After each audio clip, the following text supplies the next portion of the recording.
रासायनिक के बारे में मैंने आपको क्या बताया था? एक ही तत्व के वे परमाणु, एक ही तत्व के वे परमाणु जिनकी परमाणु संख्या क्या हो? समान हो, लेकिन द्रव्यमान संख्या भिन्न हो। भिन्न भिन्न। तो समस्थानिक जो होंगे वो परमाणु होंगे, है ना? और किस तत्व के होंगे? वो एक ही तत्व के होंगे, विभिन्न तत्वों के नहीं। ठीक है ना? तो आप लोग कोई भी बात जब पढ़िए तो उसको समझने का प्रयास कीजिए। विज्ञान बिना समझे आपका अच्छा होने वाला नहीं। बैठ जाइए। तो मैंने आपको जो बताया था पदार्थ के बारे में, सबसे पहला था हमारा टॉपिक पदार्थ। हम शुरू से थोड़ा सा रिवाइज करते हुए चलेंगे। अभी पदार्थ क्या, याद है ना? पदार्थ क्या है? तो क्या बताया था मैंने?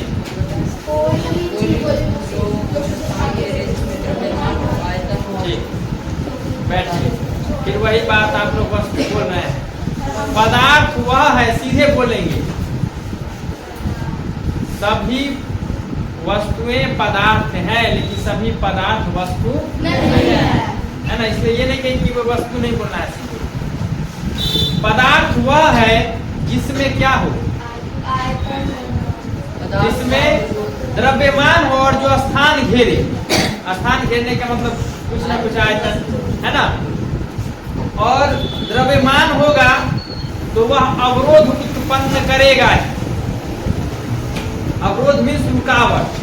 जैसे मेरे शरीर में वजन है ना? माना कि 60 किलो का कुछ मेरा वजन रहता है, तो 60 किलो वजन है तो हम कहीं भी जाएंगे तो धक्का दे सकते हैं, है ना? क्योंकि अवरोध उत्पन्न करेंगे, द्रव्यमान है इस कारण से। और दूसरा कि तो अवरोध उत्पन्न करेंगे द्रव्यमान के कारण। और दूसरा जो है, हम जगह भी छेके हुए हैं, यानी स्थान घेरे हुए हैं। जगह छेकने का क्या मतलब? स्थान घेरे हुए। स्थान मैंने घेर रखा है, यहाँ पे मैं नहीं रहता तो कोई दूसरा लड़का खड़ा हो सकता था, लेकिन मैं यहाँ पर हूँ तो कोई खड़ा नहीं हो सकता है। ब्रह्मांड में जितनी भी चीजें बनी हुई हैं वो दो ही रूप में, या तो ऊर्जा या नहीं तो पदार्थ। ब्रह्मांड में क्या है? यानी कि जैसे मान लीजिए धरती है ना? धरती कहाँ है? सौरमंडल में है। सौरमंडल कहाँ है? आकाश गंगा में। किसमें है? आकाश गंगा में है। और आकाश गंगा इसमें है, पूरे ब्रह्मांड में, है ना? यानी ब्रह्मांड के अंतर्गत क्या क्या आ जाएगा? जितना भी चीज तुम देख रहे हो, चांद, तारा, धरती, कुछ भी, रोशनी, हवा, पानी, कुछ भी, जो चीज तुम देख रहे हो, जो चीज तुम छू रहे हो, वो सब के सब ब्रह्मांड के भाग हैं। और ब्रह्मांड जो है वो दो चीजों से मिलकर बना है। किससे? एक पदार्थ और ऊर्जा। प्रकाश ऊर्जा का रूप है। प्रकाश क्या है? ऊर्जा का रूप है। तो ब्रह्मांड की सभी चीजों को हम दो भागों में बांटते हैं। और पदार्थ का अध्ययन हम करते हैं रसायन शास्त्र में। रसायन शास्त्र में मैंने चर्चा भी की थी। रसायन शास्त्र में क्या है? पदार्थ किससे मिलकर बना है उसको संघटन बोलते हैं। कंपोजिशन देखते हैं ना, दवा में लिखा रहता है ना कंपोजिशन। कंपोजिशन माने किस चीज से वो दवा बनी है। कंपोजिशन का यही मतलब होता है। किसी भी चीज का कंपोजिशन देखिए, आप कभी देखिएगा हॉर्लिक्स का डिब्बा रहेगा, उसमें लिखा रहेगा composition, vitamin B1, vitamin B2, इस तरह से सारे विटामिन के बारे में। दवा में भी रहता है विटामिन D3 और कैल्शियम, ये सब लिखा रहता है ना। तो केमिस्ट्री में हम लोग अध्ययन करते हैं पदार्थ के संघटन, संरचना। संघटन का मतलब हो गया किस चीज से मिलकर बना। उसका कंपोजिशन क्या है ना। जैसे बेंच डेस्क पर आप लोग बैठे हुए हैं तो बेंच डेस्क लकड़ी से मिलके बना है ना, उसमें लोहे का कील है ना। तो ये तो हम ऐसे समझा रहे हैं, लेकिन अब जैसे लोहा का कील है तो लोहे से ना बना हुआ है। उसके बाद जैसे हम लोग इस बिल्डिंग में है तो बिल्डिंग बना हुआ है तो सीमेंट से बना है, बालू से बना है, गिट्टी से बना है, छड़ से बना है ना। तो कोई भी पदार्थ किस किस चीज से बना हुआ है उसका अध्ययन हम करेंगे केमिस्ट्री में। उसके बाद संरचना, यानी आपस में किस तरह से जुड़े हुए हैं उसके कण। अब जैसे देखिए हीरा में एक अलग तरीके से जुड़ा रहता है कार्बन, हीरा कार्बन का ही बना होता है। और पेंसिल से जो आप लोग लिखते हैं कॉपी पर, उस पेंसिल का नटराज वगैरह का नहीं रहता है, उस पेंसिल में जो जिससे लिखाता है वो भी कार्बन ही है।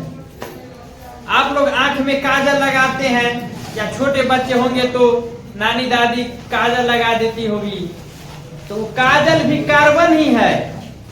घर में लकड़ी पर खाना अगर बना है तो लकड़ी और कोयला जो है ब्लैक ब्लैक जो बचता है वो भी कार्बन ही है। कोयला जिसपे हम लोग देखते हैं होटल में जो बनता है बड़ा बड़ा रहता है उसका टुकड़ा, वो भी कार्बन ही है।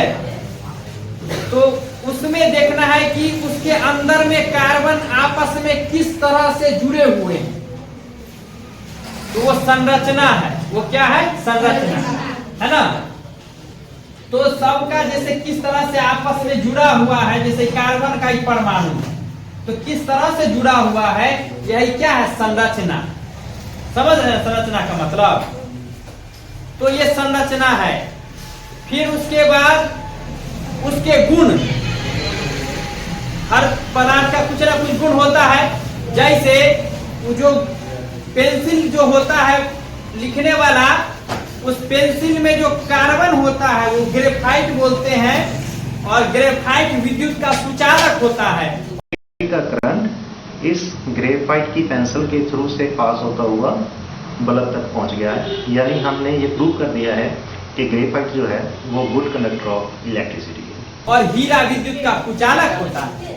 तो उसका अध्ययन भी हम कहाँ करेंगे? केमिस्ट्री में, यानी रसायन शास्त्र में पदार्थ के गुण का भी हम अध्ययन करेंगे। फिर दो या दो से अधिक पदार्थ आपस में कैसे रिएक्ट करेंगे, एक दूसरे पर किस तरह से प्रतिक्रिया करेंगे, क्रिया करेंगे, उसका भी अध्ययन हम केमिस्ट्री में करेंगे। जैसे आप लोग नींबू का छोटा नींबू का टुकड़ा लेकर के और उसका रस गाड़ते हैं मिट्टी पर, गाड़ना समझते हैं ना, उसका रस निकालते हैं, खदकता है ना, तो उसको जो बोलते हैं खदकता है, तो रिएक्शन हुआ कि उसके रस का मिट्टी पर जब पड़ता है तो रस माने मिट्टी के साथ क्या होता है। आप लोग एसिड अब जैसे एसिड लेते हैं, एसिड लेकर के अगर हाथ पर डाल लीजिएगा बैटरी वाला एसिड तो क्या होगा? झुलस जाएगा। ये भी देखेंगे कि जब इसको डालेंगे किसी पर तो क्या होगा। चूना को कली चूना समझते होंगे, कली चूना क्विक लाइम बोलते हैं।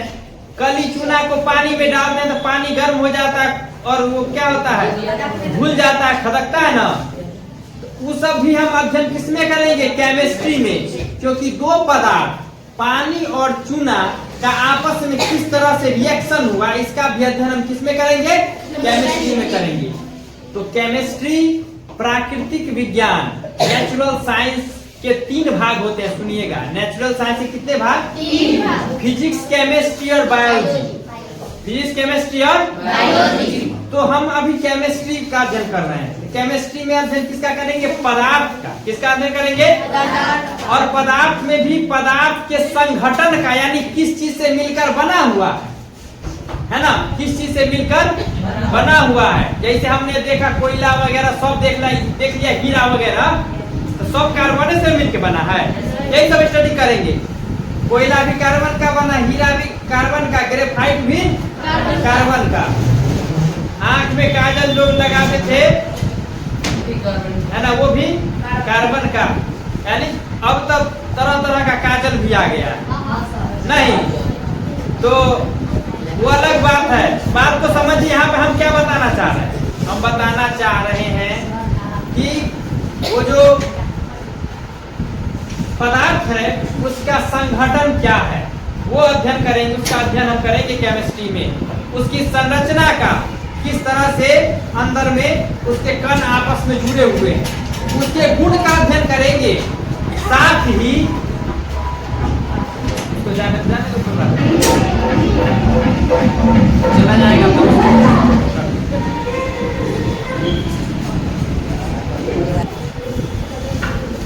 चला गया क्या? ये बजा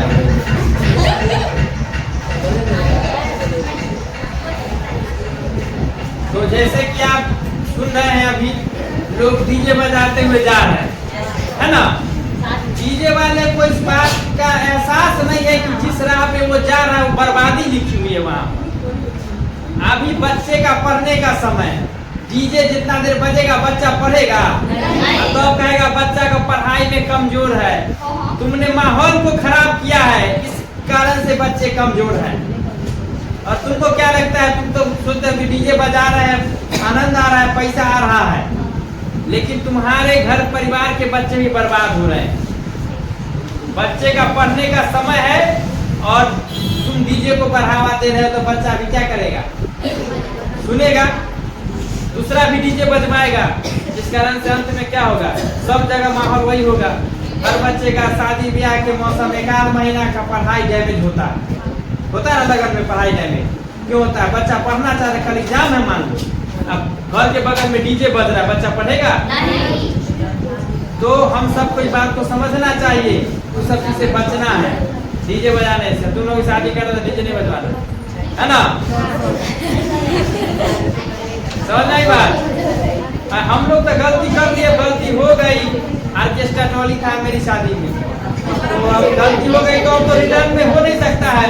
लेकिन हम कहते हैं, हम अपील करते हैं लोगों से, कोशिश कीजिए कम बजाइए, जहाँ पर पब्लिक ज्यादा है वहाँ पे